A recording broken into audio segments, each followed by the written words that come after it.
Hello everyone, welcome back to my channel. तो अगर आप यूपीएससी कंबाइंड मेडिकल सर्विसेज 2026 के लिए प्रिपरेशन कर रहे हैं और आपको लग रहा है कि सिलेबस बहुत ज़्यादा है, टाइम बहुत कम है और समझ में नहीं आ रहा है कि कहाँ से स्टार्ट करें, तो ये वीडियो आपके लिए है। तो बहुत सारे स्टूडेंट्स यूपीएससी सीएमएस की प्रिपरेशन नीट पीजी की तरह करने लगते हैं क्योंकि उन्हें पता नहीं होता है कि आखिर दोनों में डिफरेंस क्या है। तो इस वीडियो में हम डिस्कस करेंगे कि एग्जाम पैटर्न क्या है यूपीएससी सीएमएस की और हाई यील्ड टॉपिक्स क्या होते हैं, हमें पीवाईक्यू पे कैसे स्मार्ट स्ट्रेटजी अप्लाई करना है और लास्ट के 4 डेज में रिवीजन कैसे करना है। ठीक है, तो इस वीडियो में मेरा गोल है कि आप अपना स्कोर मैक्सिमाइज कर सके और सारा कुछ क्लियर हो सके इस वीडियो को देखने के बाद। तो चलिए वीडियो को शुरू करते हैं। तो प्रिपरेशन स्टार्ट करने से पहले हमें एग्जाम के पैटर्न को समझना होगा कि यूपीएससी सीएमएस का एग्जाम नीट पीजी के एग्जाम से कैसे डिफरेंट है। ठीक है,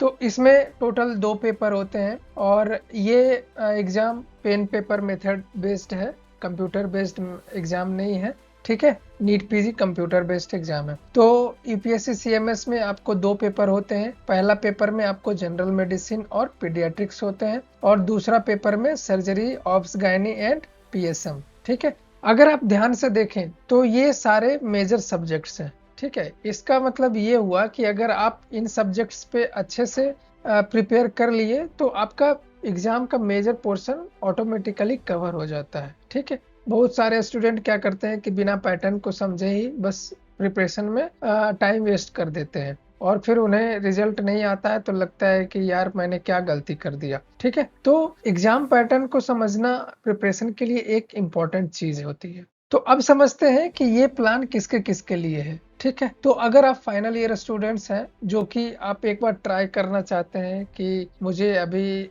पता चला है कि यूपीएससी सीएमएस नाम का कोई एग्जाम होता है तो मैं अभी ट्राई करना चाहता हूं, तो आप इस प्लान को फॉलो करके एक बार आप ट्राई कर सकते हैं। दूसरा, इंटर्न जो अपना हेक्टिक शेड्यूल के साथ आपको टाइम टेबल चाहिए कि जितना ड्यूटीज के बाद आपको टाइम मिल रहा है उसमें आप अच्छे से प्रिपेयर कर सके। ठीक है, और तीसरा, पोस्ट इंटर्न। मेनली ये प्लान जो है पोस्ट इंटर्न के लिए ही है। तो पोस्ट इंटर्न में 2 तरह के लोग होते हैं। एक है कि जो नीट पीजी के लिए प्रिपरेशन ऑलरेडी कर रहे हैं और एक है कि अभी कुछ शुरू नहीं किए हैं। ठीक है, तो जिसने अभी कुछ भी शुरू नहीं किया है तो उनका कम चांस है कि आपका सिलेक्शन हो। ठीक है, तो मेरे अनुसार आपको नीट पीजी के लिए प्रिपेयर करना चाहिए, ना कि यूपीएससी सीएमएस, क्योंकि नीट पीजी के लिए आपको थोड़ा और टाइम मिलेगा।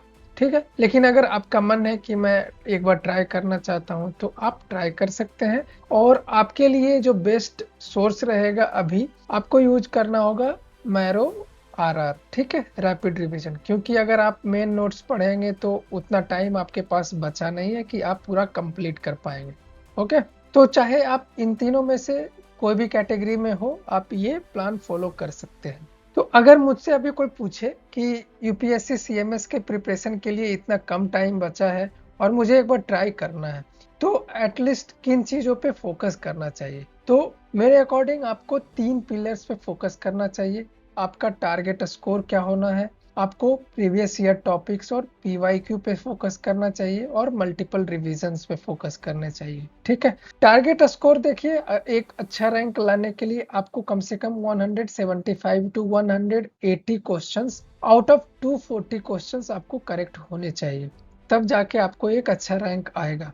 ओके, और उसके बाद आपको इतना अच्छा रैंक लाने के लिए सबसे ज्यादा इंपॉर्टेंट है प्रीवियस ईयर टॉपिक्स और प्रीवियस ईयर क्वेश्चन। ठीक है, तो इस पे आपको मेनली फोकस करना होगा क्योंकि यूपीएससी सीएमएस में आपको रिपीटेड क्वेश्चन भी आते हैं। 50% क्वेश्चन जो है वो प्रीवियस ईयर टॉपिक से ही आते हैं और आपको रिविजन्स की तो जरूरत, कोई भी एग्जाम हो आपको मल्टीपल रिविजन चाहिए ही होता है, एक बार में किसी को याद नहीं होता है। ठीक है, तो मेमोरी अगर बनाना है तो आपको 2 से 3 बार रिवीजन करना ही है, मिनिमम 2 टाइम्स तो होना ही चाहिए।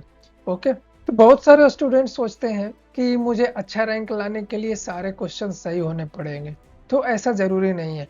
आपको एम करना है कि 175 टू 180 करेक्ट आंसर हो। ठीक है, कम से कम नेगेटिव हो और आपको एक्यूरेसी पे ध्यान देना है, क्योंकि अगर 330 प्लस स्कोर भी आप कर पा रहे हैं तो आप टॉप रैंकर में आएंगे। ठीक है, आपको मेनली फोकस करना है मेडिसिन पे, पीएसएम पे, सर्जरी पे, ऑब्स गायनी पे और पीडियाट्रिक्स पे। और इस वीडियो में सबसे इंपॉर्टेंट पार्ट ये है। ठीक है, तो जो मैंने 3 पिलर्स ऑफ सीएमएस स्ट्रेटजी बताया, उसमें से अगर बेस्ट माने तो ये प्रीवियस ईयर टॉपिक का स्ट्रेटजी है। ठीक है, इसके लिए आपको करना क्या है कि आपको यूपीएससी सीएमएस के मेन साइट पे जाना है और प्रीवियस ईयर एग्जाम के क्वेश्चन पेपर्स और आंसर की दोनों डाउनलोड करने हैं। उसका प्रिंट आउट निकाल सकते हैं आप। ठीक है, और उससे आप अपना पैटर्न समझ सकते हैं कि एग्जाम का पैटर्न क्या है। ठीक है, क्योंकि जब तक आप पैटर्न नहीं समझेंगे तब तक आप अच्छा स्कोर नहीं कर पाएंगे। ओके, क्योंकि 70% पेपर जो है प्रीवियस ईयर टॉपिक पे ही आती है। ठीक है, इसीलिए आपको प्रीवियस ईयर टॉपिक के पीडीएफ प्रिंट करने हैं और सारे एमसीक्यू को सॉल्व करने हैं। जो भी आपको इम्पोर्टेंट लगे वो उस पीडीएफ में आप लिख सकते हैं। ठीक है, और जितने भी आपको कहीं भी मिस्टेक्स हो, जो इम्पोर्टेंट पॉइंट है वो भी आप इसी पे आप लिख सकते हैं। ठीक है, ताकि आपको लास्ट में रिवीजन करने में आसानी हो। अब बात करते हैं उन टॉपिक्स की जहां से ज्यादा क्वेश्चंस आते हैं। ठीक है, तो पेपर 1 में पहले देखें जनरल मेडिसिन, जिससे कि cardiology, respiratory, gastro, neuro and endocrinology पे आपको फोकस करना है। पीडिया में आपको neonatology, vaccination, growth and development और न्यूट्रिशन पे आपको फोकस करना है। पेपर 2 में आपको सर्जरी में general surgery, trauma, urology and orthopaedic basics पे फोकस करना है। ऑब्स गायनी में antenatal care, labour management, contraception and obstetrics emergency में। पीएसएम में आपको vaccine, screening programme and epidemiology and national health programme पे फोकस करना है। तो ये सारे टॉपिक आपका बैकबोन होना चाहिए, इसको पढ़ के जाना ही जाना है। ठीक है, एनी हाउ आपको फिंगर टिप में होना चाहिए। तो सबसे कॉमन मिस्टेक्स जो स्टूडेंट्स करते हैं वो ये है कि सारे सब्जेक्ट्स को इक्वल इंपॉर्टेंस दे देते हैं। तो आपको ऐसा नहीं करना है, आपको मेजर सब्जेक्ट्स पे फोकस करना है, जैसे medicine, surgery, obs gynae, paediatrics and PSM. ठीक है, और minor subjects derma, psychiatric, anaesthesia और एफएमटी, इन सारे से बहुत ही कम क्वेश्चन आते हैं।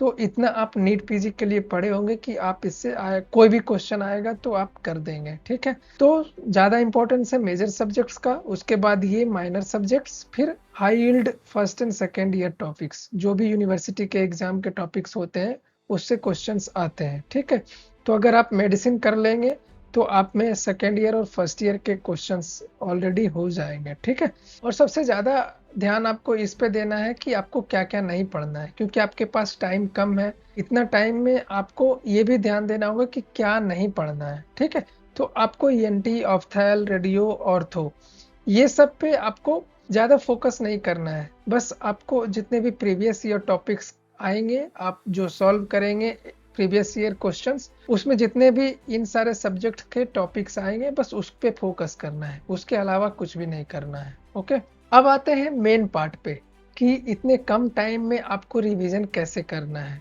क्या रोड मैप होना चाहिए। ठीक है, तो देखिए आपका एग्जाम 2 अगस्त को है। ठीक है, और मैं ये प्लान 20 जून से स्टार्ट किया हूँ। ठीक है, तो अगर 20 जून से स्टार्ट करते हैं और 2 अगस्त को आपका एग्जाम है तो टोटल 44 डेज आपके पास है।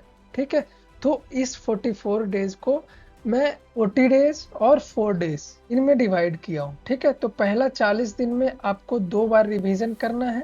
ठीक है, और 1 बार रैपिड रिवीजन करना है। तो अगर आप तो पहला रिवीजन में आपको जितने भी सब्जेक्ट्स हैं मेजर सब्जेक्ट्स उसको पढ़ने हैं और एमसीक्यू डेली करने हैं। ठीक है, और साथ में 5 साल के प्रीवियस ईयर क्वेश्चंस आपको हर सप्ते करने हैं। ठीक है, दूसरी रिवीजन में आपको जितने भी पहले सब्जेक्ट्स पढ़े हैं उसका दूसरी बार रिवीजन करें, क्यू बैंक्स करें और जो भी आपके वीक एरिया है उस पर ज्यादा फोकस करें, साथ में टेस्ट दें। ठीक है, रैपिड रिवीजन में जितने भी आपने टेस्ट दिए हैं और एमसीक्यूज बनाए हैं उसमें आपका जो भी वीक पॉइंट है, जो भी आपका टेबल हाई यील्ड है, जो भी इमेज हाई यील्ड है, वन लाइनर आपने जितने भी हाईलाइट किया है उसको आपको रिवाइज करना है। ठीक है, साथ में इसमें से जितने भी बैकलॉग आपके पास है वो इस 8 दिन में आपको करना है। तो ये आपका 40 दिन का प्लान है। उसके बाद आपके पास लास्ट 4 दिन बचता है, उसमें आपको मेनली फोकस करना है कि जो आपने प्रीवियस ईयर के क्वेश्चंस किए हैं, उसमें से क्या क्या गलती हुआ था, क्या क्या आपने गेस किया था, ठीक है, और उस पे आपको फोकस करना है। और मिस्टेक नोट्स आप अगर बनाए हैं तो उस मिस्टेक्स नोट्स पे फोकस करना है, वोलेटाइल टॉपिक्स पे फोकस करना है, और इन 4 दिन में आपको फाइनल रिवीजन देना है। इससे आपको कॉन्फिडेंस बिल्ड होगा, ठीक है, तो आप एग्जाम कॉन्फिडेंटली दे पाएंगे, आपको लगेगा कि हाँ मैंने कुछ पढ़ के आया है। तो गोल्डन रूल ये है कि आप जो भी प्लान बनाए हैं उस पे फोकस करें, और जितने भी सब्जेक्ट्स को जितने जितने टाइम आप डिवाइड किए हैं उतने टाइम में आपको ख़त्म करना है, ठीक है। अगर आप मेडिसिन को 5 दिन में ख़त्म करने का प्लान बनाए हैं तो 5 दिन में ख़त्म करिए किसी तरह। अगर नहीं भी ख़त्म होता है तो छठे दिन आपको नेक्स्ट सब्जेक्ट पे मूव हो जाना चाहिए, ठीक है। ये गलती नहीं करना है कि 5 दिन में नहीं खत्म हुआ तो चलो एक एक दो दिन और इस पे मेडिसिन पे दे देते हैं। तो अगर आप ऐसा करेंगे तो आपका बैकलॉग बढ़ते जाएगा और फिर आपको अच्छा रिजल्ट नहीं आएगा। तो लास्ट के 4 दिन बहुत ही ज़्यादा इम्पोर्टेंट है, इसलिए मैं इसे फिर से बता रहा हूँ कि आपको जितने भी टेस्ट दिए हैं उसको एनालाइज करना है। जो भी 2021 टू 2025 के प्रीवियस ईयर क्वेश्चन है सारे आपको याद होने चाहिए, टिप्स पे होने चाहिए, ठीक है। जितने भी वोलेटाइल टॉपिक्स हैं और जो भी इम्पोर्टेंट पॉइंट है जो आपने प्रीवियस ईयर टॉपिक के पीडीएफ पे आपने एनोटेट किया है वो सारा रिवीजन करना है इस लास्ट के 4 दिन में, ठीक है, तभी आपका फाइनल रिवीजन कंप्लीट हो पाएगा। तो आप पूरा सिलेबस कंप्लीट करिए, जितना भी पढ़े हैं उसे रिवाइज करिए, पीवाईक्यू पे फोकस करिए और आपका रैंक जरूर अच्छा आएगा। तो अगर आपको ये वीडियो पसंद आया तो प्लीज़ लाइक द वीडियो और इस वीडियो को अपने फ्रेंड्स के साथ शेयर करें, और मेरे चैनल को सब्सक्राइब करना ना भूलें, और साथ ही कमेंट करें कि आपको नेक्स्ट वीडियो किस टॉपिक पे चाहिए। Thank you.